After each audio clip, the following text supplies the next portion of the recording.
Protes rakyat Indonesia untuk oknum negara. Inilah aturan aneh yang disahkan negara sebesar Indonesia. Dan aturan ini tidak disetujui masyarakat Indonesia. Namun tidak digubris dan tetap dijadikan aturan negara. Berikut ulasannya. Di dalam SE Satgas dan SE Kemenku, vaksinasi itu tidak lagi menjadi syarat. Lebih penting tes PCR dan atau tes antigen, dan itunya hilang, kewajiban vaksinasinya hilang. Nah, padahal yang melindungi masyarakat ini kan vaksinasi. Ini aneh, jadi kelihatan ini kerabutan semua, nggak beres lah ini.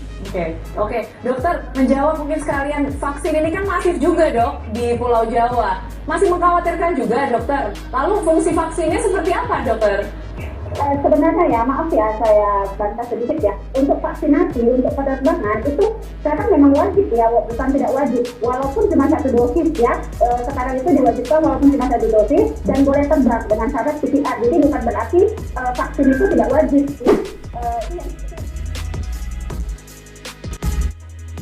Wajib tes PCR dinilai diskriminatif. Dunia penerbangan minta aturan lebih simpel, tidak serumit ini. Aturan dan syarat bagi penumpang pesawat selama masa pandemi COVID-19 dianggap sebagai kebijakan diskriminatif pemerintah terhadap usaha penerbangan di Indonesia. Regulasi yang berubah-ubah pada transportasi udara juga dinilai cukup menyulitkan. Sebelumnya, calon penumpang pesawat diminta menyertakan hasil negatif COVID-19 dengan metode rapid test antibody. Aturan itu kemudian berubah bagi calon penumpang menjadi kewajiban rapid test antigen. Tapi kemudian aturan itu juga kembali berubah setelah vaksinasi digencarkan. Kini penumpang pesawat wajib melakukan tes PCR sebagai salah satu syarat untuk menggunakan penerbangan. Kata pengamat penerbangan Alvin Lee dalam diskusi panel bersama Serikat Karyawan PT Angkasa Pura II atau Sekar Pura II yang digelar di Bandara Soekarno-Hatta. Alvin Lee bahkan menegaskan bahwa aturan transportasi udara adalah salah satunya persyaratan hasil negatif COVID-19 dengan metode PCR test dan wajib vaksin bagi penumpang pesawat adalah aturan diskriminatif. Saya kira yang pertama harusnya syarat untuk perjalanan udara disamakan dengan moda transportasi lain. Moda transportasi yang paling banyak digunakan itu kan transportasi darat. Tapi justru paling longgar, tidak disiplin, ucap dia. Menurut Alvin Lee, pemerintah seharusnya mengapresiasi dunia aviasi karena selama ini paling ketat dan paling disiplin dalam meningkatkan kewaspadaan dan keselamatan penumpang. Juga alat angkutnya ini sebelum pandemi juga sudah dilengkapi HEPA filter. Kemudian ada peraturan penerbangan di bawah 2 jam tidak boleh makan, tidak boleh berbicara, harus pakai masker. Ini kok masih ditambahi harus PCR pula. Itu pun wajib. Selain menyamakan persyaratan bagi pengguna transportasi, pemerintah juga diharapkan agar mengampanyekan bahwa terbang itu aman. Alasannya, saat ini muncul kesan perjalanan udara tidak paling aman dengan adanya sejumlah persyaratan untuk penumpang, persyaratan yang sangat rumit. Dengan regulasi yang diskriminatif, ini justru menambah kesan publik bahwa terbang itu tidak paling aman. Percuma saja Menteri Pariwisata mempromosikan daerah wisata, tapi tidak mempromosikan penerbangan. Justru seolah-olah penerbangan itu tidak aman dengan aturan ini. Padahal daerah-daerah wisata itu membutuhkan transportasi udara. ucap Alvin. Meski begitu, dia sepenuhnya juga mendukung program vaksinasi yang tengah digencarkan pemerintah. Pernyataan serupa juga diutarakan Ketua YLKI Tulus Abdi.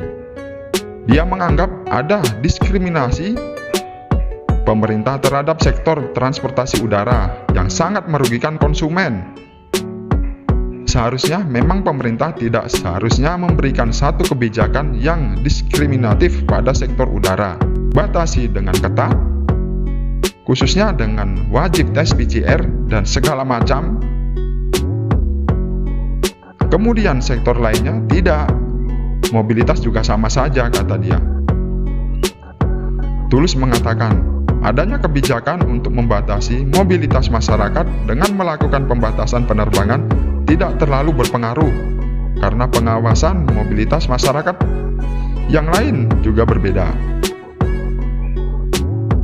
Mobilitas jadi tidak terkendali dan akhirnya di satu sisi ingin membatasi penerbangan untuk membatasi mobilitas, tapi mobilitas lain tetap jalan, sama saja tidak ngaruh. Dengan adanya kebijakan yang sangat dinamis atau dalam bahasa terangnya adalah berubah-ubah, itu jelas sangat merisaukan konsumen dan sangat merugikan konsumen. Sementara itu, Ketua Umum Sekar Pura II Trisna Wijaya menjelaskan, selama memberlakukan PCR bagi penumpang pesawat, banyak masyarakat dalam kebutuhan penerbangan mendesak sebab kemalangan, keluarga sakit kritis atau urgensi lainnya tidak dapat terbang karena harus menggunakan tes PCR dan aturan lainnya. Mereka harus menunggu beberapa hari.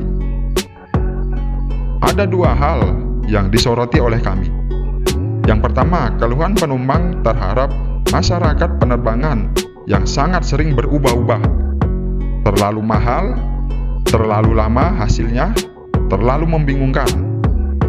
Dan keluhan lainnya masih banyak lagi. Selain diwajibkan vaksinasi, namun juga diwajibkan PCR.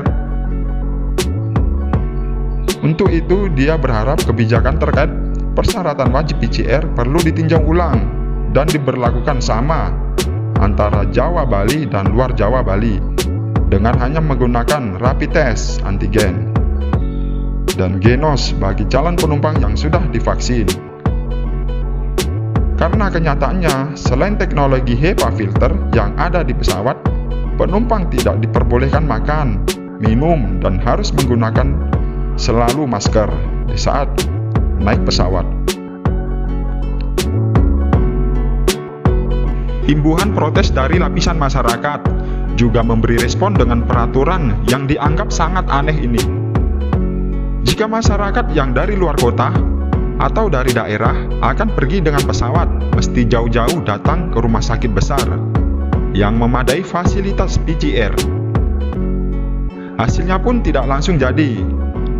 Artinya, orang tersebut harus kembali lagi jauh-jauh ke daerah asalnya, atau mungkin menginap di penginapan untuk sekedar menunggu hasil PCR. Hasilnya jadi dan berangkat ke bandara. Sesampainya di bandara, masa berlaku PCR habis. Mesti mengulang lagi di klinik terdekat bandara dan lagi-lagi mengeluarkan biaya pengulangan tes PCR. Biaya dapat berlipat ganda terbuang sia-sia hanya karena keperluan tes PCR merambah ke biaya penginapan, biaya makan, transportasi darat, dan lain-lain. Biaya satu keberangkatan bisa membengkak 3-5 kali lipat karena aturan ini. Dan masih banyak lagi protes masyarakat dengan aturan aneh ini. Doa dari masyarakat hanya ingin hak-hak dari masyarakat jangan direnggut dengan aturan yang dianggap aneh ini. Bagaimana tidak aneh? Moda transportasi seperti kapal laut, kereta api, bus, dan fasilitas transportasi lain tidak mengharuskan tes PCR. Sedangkan transportasi udara yang dianggap paling aman daripada yang lain dengan segala fasilitas seperti HEPA filter dan tunjangan protokol kesehatan yang lain. Semoga suara rakyat dapat didengar dan dikabulkan oleh pemerintah yang dipercayai masyarakat. Karena negara milik masyarakat, bukan milik segelintir orang. Silakan Anda beri pendapat di kolom komentar agar suara rakyat dapat segera tersalurkan sehingga viral dan dapat mencuat naik. Sebelum meninggalkan video ini, silakan Anda subscribe terlebih dahulu channel Yeteril ini, agar kita bisa berjumpa di berita viral lainnya dari Indonesia bahkan seluruh dunia. Sampai jumpa di video berikutnya. Bye Yeteril.